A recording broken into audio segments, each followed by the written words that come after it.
Welcome back to SportsLine. We are live here on News Channel 5 Plus. Unless you're watching us on tape, then we're not live. But we are with WWE Hall of Famer, pro wrestling legend, multi-time world champion, Double J, Jeff Jarrett. Jeff, I'm having a blast. I wish this show was like 5 hours. We could talk. We have so much we could talk about. We're having our own version of March Madness. That's right. We're just cranking up March Madness. That's right. By the way, got? Vanderbilt was out to a nice lead in the SEC tournament. They're playing Georgia right now, and they were up 23-9 last check. We'll get an update on that score. My team to go all the way. How about Gonzaga? If not now, when? The problem with Gonzaga, and you know this, you're a basketball guy, they play in that conference where they don't get a lot of competitions. I mean, I know St. Mary's is pretty good, but when they get deep in the tournament, they're playing those established blue blood teams that know how to win and know how to battle. Mark Few's done an unbelievable job at Gonzaga, but I mean, I just don't know if they have enough to get over the finish line. You know what I mean? What's crazy is when you look at SEC football and SEC basketball, and sometimes in football we beat each other up, and I think it's kind of to the detriment of by the end of the season. Maybe we saw Alabama just. Yes, Georgia won, but man, the injuries were a big part of that game. Sure. But in basketball, you've got 30 games. I always say, March Madness is about who's on a roll and who has really gotten tested, that when it comes down, who's going to hit the free throw, who's going to sink the three, who's been in the high-pressure situations. Like you said, Gonzaga, every year they're on that road. I'm going way back to Morris. I mean, there's so many teams of Gonzaga. They're the team. They're the team. Yeah. They get into down 9 with 10 to go. You're not going to come back on a team that has sort of been tried and true, and they know how to, the good teams, the great teams, when they get a lead, they kind of know how to put you away. Gonzaga has fallen down to that several times. And I think the SEC has really been the best conference in America this year, because it used to be Kentucky and everybody else, but you have Auburn, you have Tennessee, and you know this, Jeff, you need good guard play in the NCAA tournament. That's why I think Tennessee, if they're right, could make a run. I think they could make a run, but can Bruce Pearl coach or what? Yeah, I know. He's pretty good. I mean, just... Well, when you have guys like Jabari Smith, a future #1 pick in the NBA draft, it helps. But still, he got him there. Yep. Man, he can coach. I hated it a couple of years ago, and I know there's a lot of drama behind that. But, the Vols, can Coach K make a run? I think he's going to. How can you count him out? I think especially getting beaten by Carolina. He got embarrassed by Carolina in his last game. Did you watch that? Oh, yeah. He was embarrassed. Did you see, hey, this is an impromptu. Yeah. I apologize. Yep. And they shot the team over there. I guarantee you that. He's got that team fired up. All right, I want to talk about the podcast, because Conrad Thompson, if you follow professional wrestling, then you probably listen to a lot of wrestling podcasts, as I do. Solid Monster, Keeping It 100. But, the guy that's cornered the market is Conrad Thompson, the mortgage guy from Huntsville, Alabama.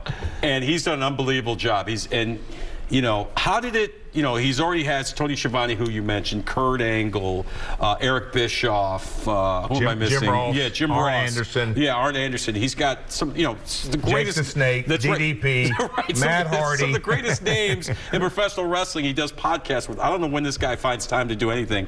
And now, like you said, about a year ago, Jeff Jarrett joins the family. The podcast is called My World, which is appropriate because that was your entrance theme, the My World song. Did he approach you? Did you approach him? How did it come about?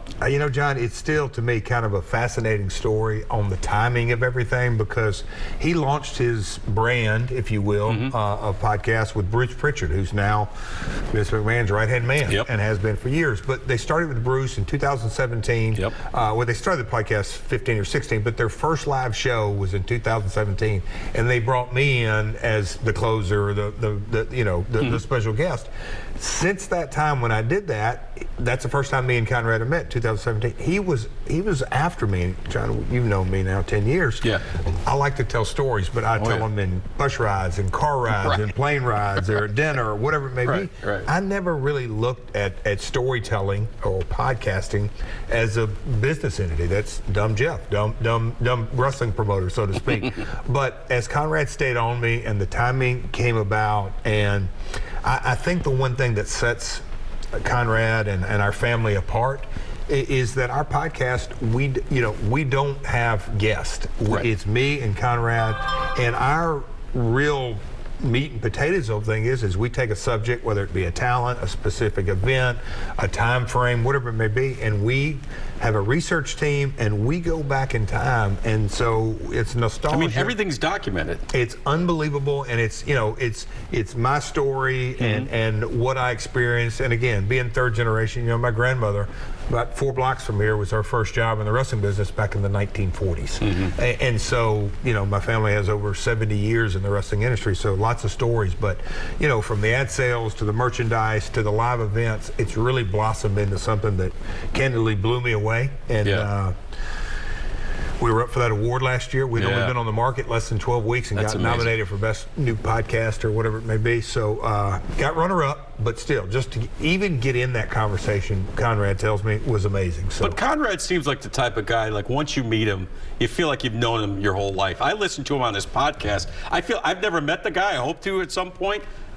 I feel like I know him, and he's just that guy. He's just a wrestling fan like us, and he just wants to know what happened that night. What were you thinking? Was this supposed to happen? Was that supposed to happen? Like your first podcast, everybody wanted to know about that. Okay, the whole time when you quote unquote fleeced Vince McMahon and all that kind of stuff, and the match with China and all that. I'd been dying to know the truth behind that for years, and you're able to tell your story.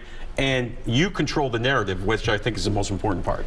I think it's a big part of it. But John, we hadn't seen each other in a couple of months. But really, the common connection with us, yes, it's wrestling, but we know sports and love to talk sports. That's Conrad. Conrad was a wrestling fan first. Yep. Period. And so Conrad looks at our industry through the lens of a fan. Yep. He's a phenomenal businessman and runs Hometown Lenders and First Family Mortgage and Save with Conrad. So businessman, but the meeting of his worlds of wrestling fandom and podcasting, and candidly, he just knows how to pull things out of me that I never dreamed he could. Right. And so, when do you guys actually tape the podcast? Do you have a set day and time? So we drop every Tuesday, 6 a.m. And so a lot of times we're scheduled to do it 4 or 5 days in advance. This week we did it on Monday because I was traveling. But, we have a Patreon site where you get it early and ad-free and, without the commercials and everything. It was adfreeshows.com. Adfreeshows.com. Best value in sports entertainment today. But, no, Conrad does a phenomenal job, and we record 3 or 4 days in advance. Okay. And the experience for you, has it been what you thought it would be? Has it been different, better? It has been, boy, now you talk about me being able to get long-winded on this. I never really dreamed, Karen will bug me and say, you can't remember to bring home 3 things from the grocery store, but you can remember the Guilty as charged. You can remember the Waffle House you went to in 1993.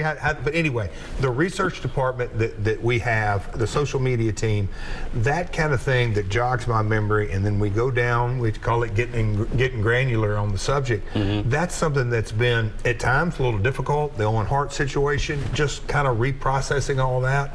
Then we just did an episode on the Moondogs, which was a great walk down memory lane because Conrad isn't so knowledgeable about that topic. But then, like you said, holding up Vince or walking out on Vince or starting TNA. We did a 3-part series, covered a lot of stuff that we did at the sports arena.